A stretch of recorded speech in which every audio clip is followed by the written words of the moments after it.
Hello, welcome. Today's concrete day. As you can see behind me, we're working in the garage. We have about 50 yards going in. It's a 4,000 PSI mix. So the reason we're doing new foundation, new stem, and new wall is because the garage was sinking and shifting. We ended up getting a soils report, soils engineer involved, our engineering. So we put about 5 feet deep footings all around, new stem, and a new slab. The guys are hard at work. So once we're done with this, we're gonna shift to the ADU right next to the garage, which is another 30 to 40 yards. Behind me is the ADU that we're gonna pour next. You guys come inside, I can show you.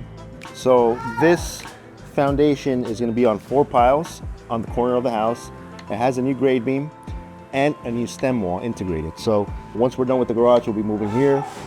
We ended up lifting and leveling this house about 3 to 4 inches and then shifting it from the wall 8 inches because it was leaning.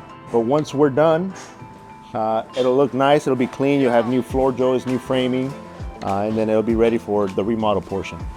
Can't wait to show you guys once it's done.